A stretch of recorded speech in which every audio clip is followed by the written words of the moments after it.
Hello, and welcome to the Astral Tourist Podcast. Join me as we dive into the world of glitches in the Matrix. The term glitches in the Matrix describes strange, unexplainable experiences where reality feels off, as if the rules of the universe have been temporarily suspended. In this episode, I'll share some of my own most bizarre Matrix-like life moments with you.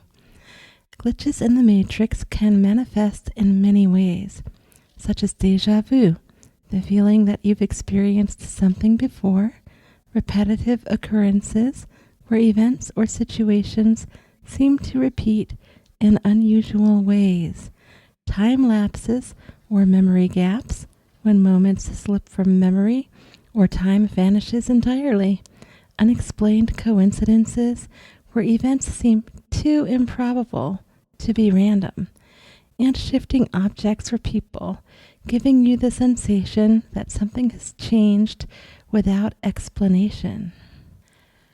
Looking back, the first glitch in the Matrix I ever experienced saved my life.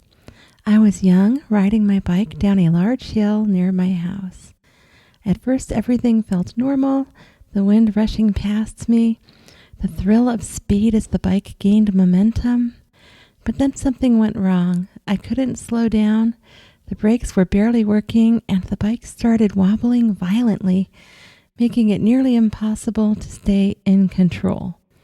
I'm not even sure, thinking back over and over and over it, when exactly that happened, because I was used to riding down that hill. The speed became overwhelming, and the wobbling grew worse, even when I gently squeezed the brake lever. Like, I already knew, not to press it down all the way when you're going fast. I knew that much. I wasn't new to bike riding at all. I thought to myself, this is it. I'm going to die. Time seemed to slow down, and I knew something life-changing was about to happen. I felt a shift all around me. I really did. And then right in the midst of my panic, something unexpected occurred.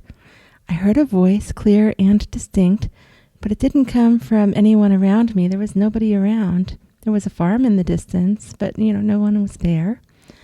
It felt as if it came from somewhere outside of reality itself, perhaps my own mind, or something else entirely. The voice urgently instructed, jump off to the side and roll in the dirt. If you go over the handlebars, you might break your neck and not make it, meaning whatever my protection was, it could maybe not even fix that. The warning was so precise and immediate that I didn't question it. Without hesitation, I launched myself off the bike, hitting the ground hard and rolling as directed, and I was rolling on down a hill still. I missed the pavement, that tar pavement, and, but it was still mostly dirt and a little bit of grass and a lot of rocks. I ended up bloody and bruised, but otherwise unharmed. My bike, however, was wrecked, bent beyond repair. I do still have a few small scars from that incident, but I didn't have to go to the hospital. I remember walking my bent bike back all the way down the rest of the hill. We had stopped like about 3/4 of the way down, and I had to find my bike, and I didn't even know how bloody I was. And I walked it home, and I went in the bathroom, and I was just cleaning myself up, like, okay, I can fix this. And my mother walked into the bathroom and freaked out about the blood, but I don't know, she helped me get cleaned up, and it was fine. Considering how bad the fall was and how big the hill was, the fact that I walked away at all was nothing short of miraculous. The voice, the intervention guiding my split-second decision, felt like an anomaly in reality, like the universe itself shifted to steer me away from disaster. I had been astral projecting often before this. Remember, I began when I was very, very young.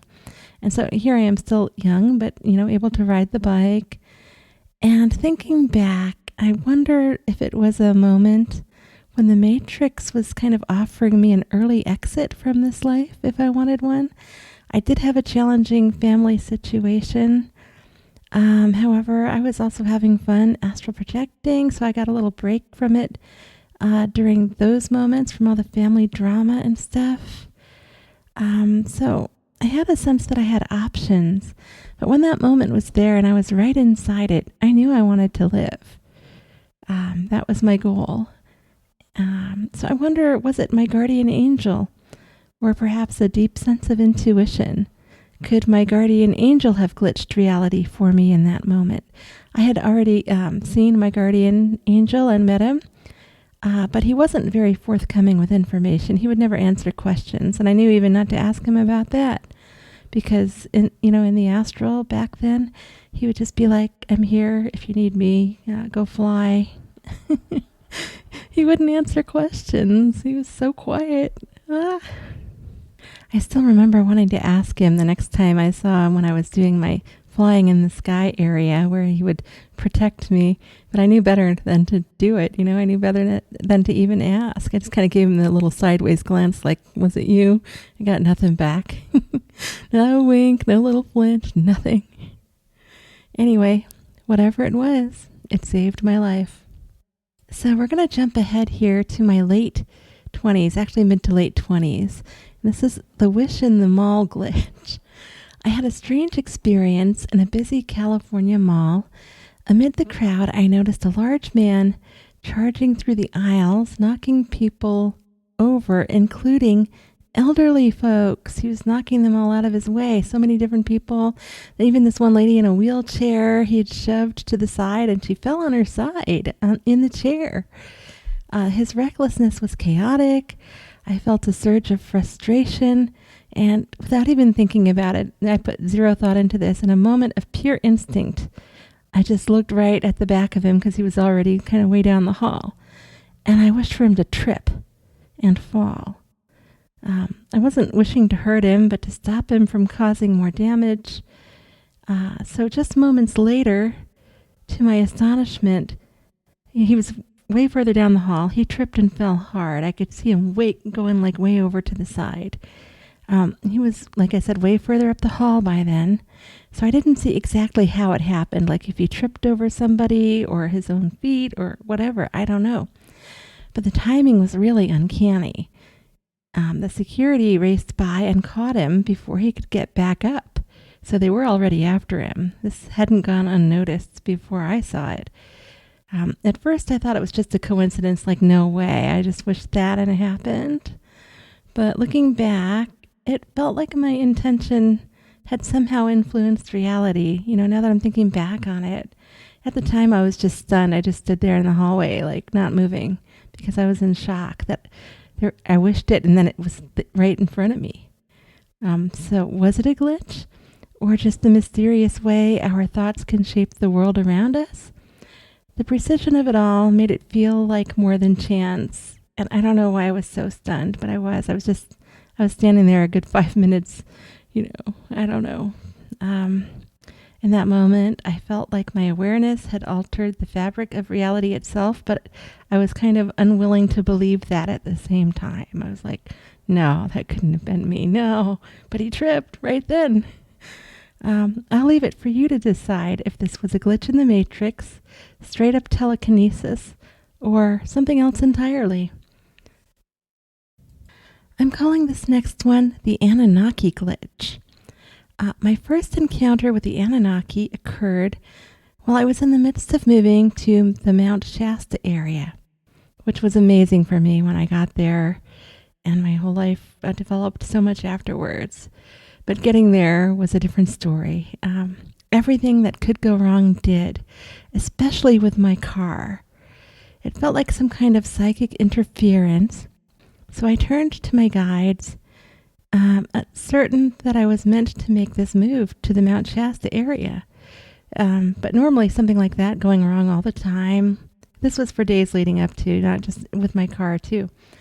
I thought, well, I know for sure I'm supposed to be there, so what's going on? Are my guides trying to tell me something? I was becoming a bit confused. So as I drove, I began experiencing strange moments of time dilation as well. At times, it felt like time itself would slow to a crawl, and doubts, ones I had not felt before, began to creep in. But they didn't feel like they were coming from my own mind, which was really creeping me out. I was like, where are my guides? Where are they? What's happening here? I'm under some kind of psychic attack maybe? And then I would go back to thinking about, is it really myself having doubts? But I knew better than that. I did. And the glitches in time were unsettling and throwing me off as well. So I was like, guides, what do I do? Like, should I just pull over? What's going on here? And my guides, sensing my confusion, only gave me a really short response. They briefly showed me a vision and told me it was Annunaki interference. And it was just a quick picture of really tall beings. And they said Annunaki interference. And I had never heard that word before, Annunaki. I knew all about interference, but nothing, zero about Annunaki and how they might be bypassing my guides this way and giving me this onslaught of stuff while I'm driving, no less. But my guides offered no further explanation. So I had to push forward, focusing solely on the road. And the reason for that I did not pull over, was because I was worried that if I stopped to turn off my car, it might not start again. And in that particular stretch of road, there were no hotels for miles. And the last thing I wanted to do was be stranded out in the middle of nowhere in the wilderness. I had decided not to take the freeway. I don't remember why anymore. So I was taking this longer route. Also, you know what? I think it was, now that I'm thinking back, I was worried about trying to get the car up to speed. And this was a good car before, like, the last maybe week before I was set to do this drive. But suddenly, like in that last week, a bunch of stuff started to go wrong all at once. So I was worried about making the car go too fast on the freeway. That's what it was. And also, I've never been a real fan of freeways. And I thought that the longer drive wasn't that much longer and it would be nice. But then as I'm driving along and actually enjoying the scenery and stuff, all of this weirdness is happening. I remember doing a little bit of deep breathing to keep the anxiety under control and just realizing that, I was going to have to let the guides deal with that stuff, and I would have to put that aside and not dwell on it or think about it too much. I had already learned in the past, dealing with certain entities, it's better to just ignore them and not give them your energy at all. Sometimes that works really well. In this case, it was still coming at me for quite a while, but it did help, and it did end up working. I got to Mount Shasta. I remember for a while I was just kind of putting behind this big rig, but I was going at the speed I wanted for the car because I didn't want to push the car too, And so that was kind of my grounding for a while. I was just focusing on the big rig in front of me, happy he was going along at like this perfect speed. I don't know if he had cruise control or what, but I could just focus on that and focus on the road. And for that long stretch where all the time stuff was going on, that was perfect for me once I got in that flow. So thank goodness for him. He's got great angels, I guess. I don't know. So most of the problems happened in that week leading up to the move, and then culminating in that part of the drive. And after that, there was more driving, but a lot of it had resolved by the time I got off that particular stretch of road. So after arriving in Mount Shasta, I did some research to understand who the Anunnaki were. I learned that they are ancient beings tied to Sumerian myths, often believed to have influenced the dawn of human civilization. Some consider them gods, while others suggest they were extraterrestrials with advanced knowledge. But even with all this new information, one question lingered in my mind then, and it still does now. Why would they care about me or my move to Mount Shasta? Like, I'm just one little human, no matter how good they might have thought my clairvoyance or whatever was. What's the big deal? One more person in Mount Shasta who can see a few things? Come on now. I gotta wonder. And I never got an answer. After settling in, the strange interference from the Anunnaki seemed to fade. So like I was saying, after that one stretch of road, it did it, but I was still rattled. I was still really rattled for like a couple of days. And I told my boyfriend at the time, who I had moved in with and became my husband, who is now passed. But that was part of the magic, our relationship and everything. But, and he totally understood that. One thing I really loved about him and still do is that he actually gets me. He got me and he gets me still, even though he's passed on.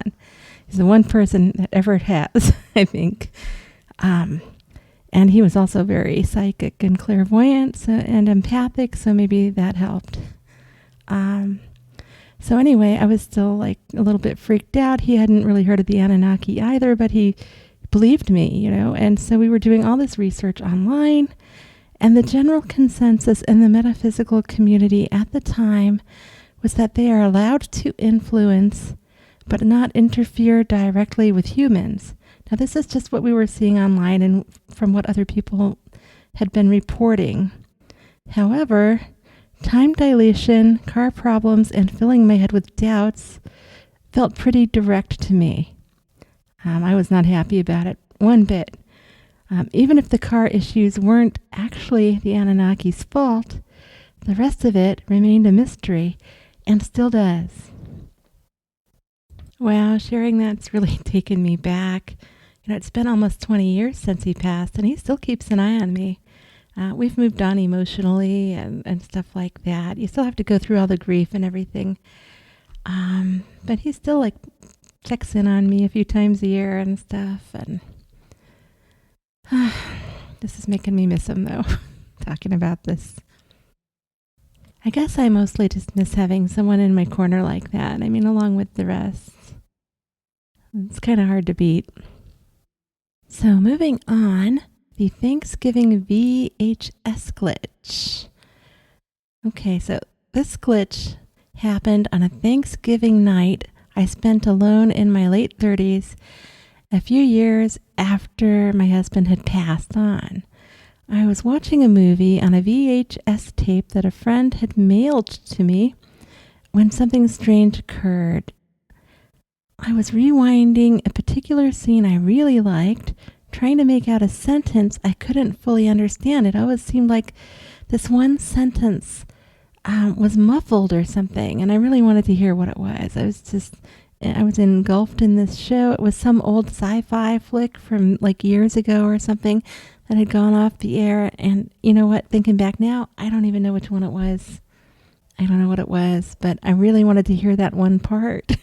So I kept rewinding it and rewinding it and rewinding it, hoping to catch the exact words. And I was only rewinding a little bit at first, but then I would accidentally put it back a little bit too far and a little bit too far, hoping maybe I could get it, understand it better if I understood the scene better maybe.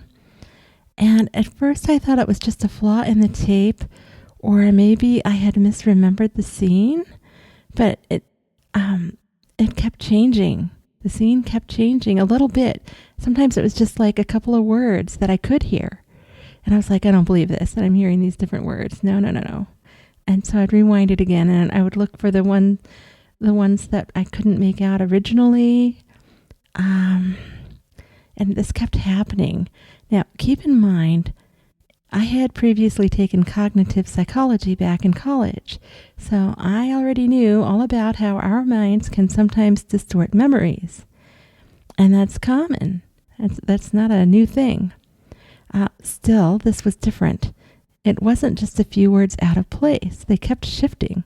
The scene itself was shifting, sometimes subtly and sometimes more drastically. And the further back I went, about, I don't know if it was 4 to 5 minutes, there would be a whole other scene in that place with usually the same characters, but it was really off and weird. And no, I was not on any drugs, nor had I consumed anything that could alter my perception. This was a completely sober, clear-headed experience. What made it even stranger was that I noticed over time, because I was really engulfed in this, I got really caught up in it. I noticed I started counting.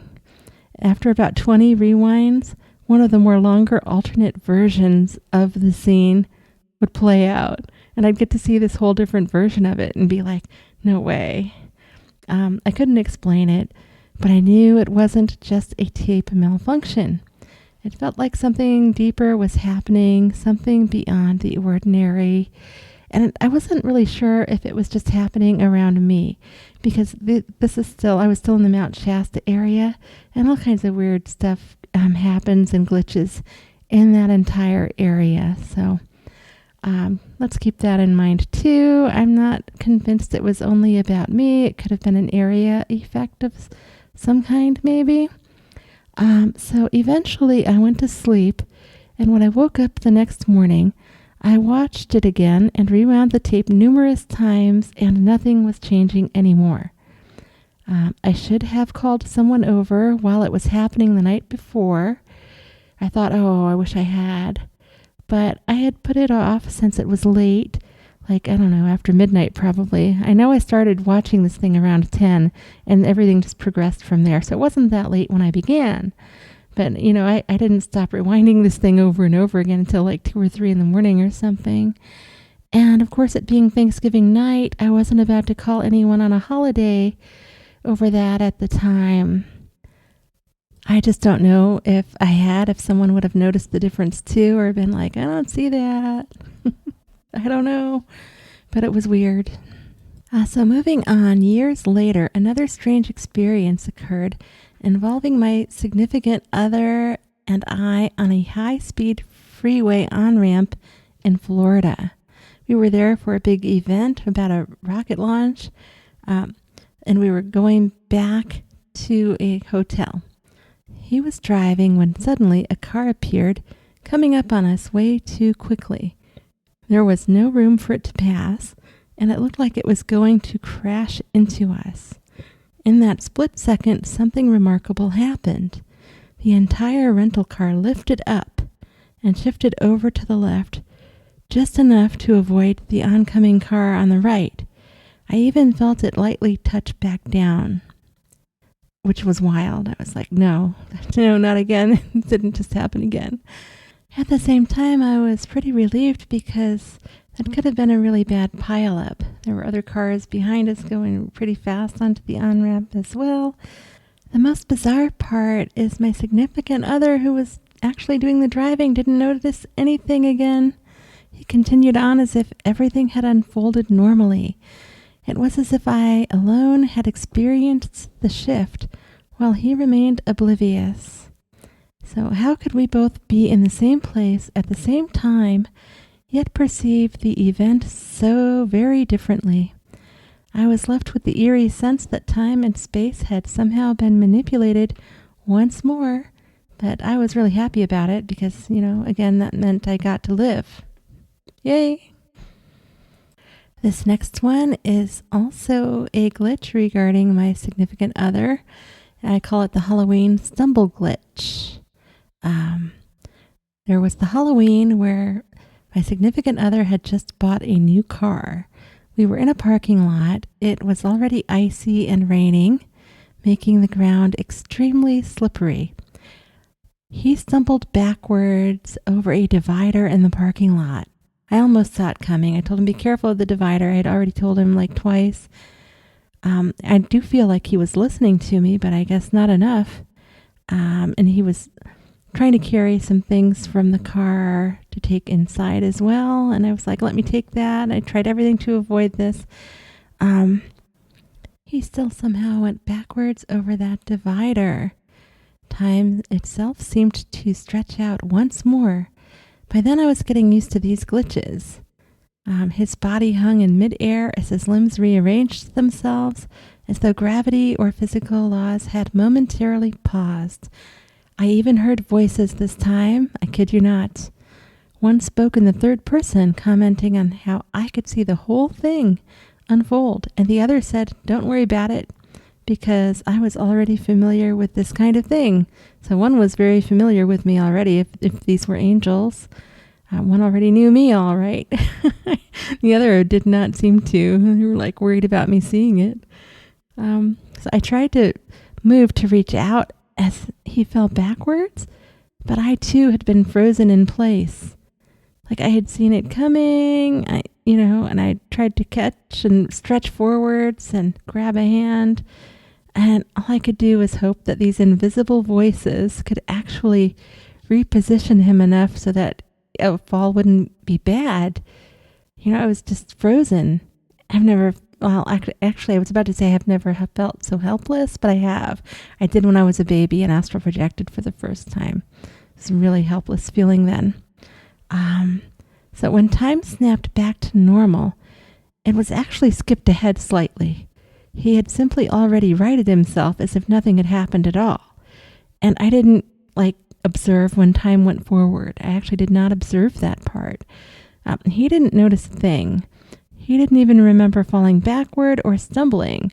He said his only focus was on getting us inside out of the rain.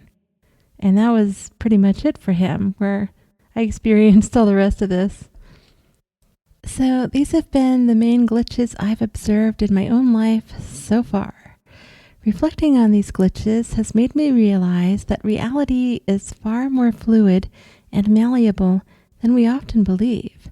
The linear progression of time, the stability of space, and the predictability of our world are all more flexible than we understand. Perhaps some of us are simply more attuned to these strange shifts, able to perceive the subtle mishaps and overlaps between parallel realities or the energetic forces at play. While I don't have all the answers, these experiences have fundamentally altered my view of the world, urging me to see the universe as something much more mysterious and interconnected. As I continue to explore these anomalies, I wonder how many more hidden realms and realities are waiting to be uncovered, glitches in the matrix that challenge the very fabric of existence. Thank you for tuning into this glitchy episode of The Astral Tourist. I did encounter a few microphone difficulties. I hope that I was able to correct them and spotted everyone. I had about 5 to 6 little glitches with the microphone, which I don't usually get. So I think I corrected them all, but if not, you can ask questions, of course, anyway. If you enjoyed the episode, please remember to share, like, and subscribe. Whether it's a strange coincidence, a time shift, or an unexplainable, glitchy moment, we're all navigating a universe that's far more mysterious than we often realize. And until next time, happy astral travels.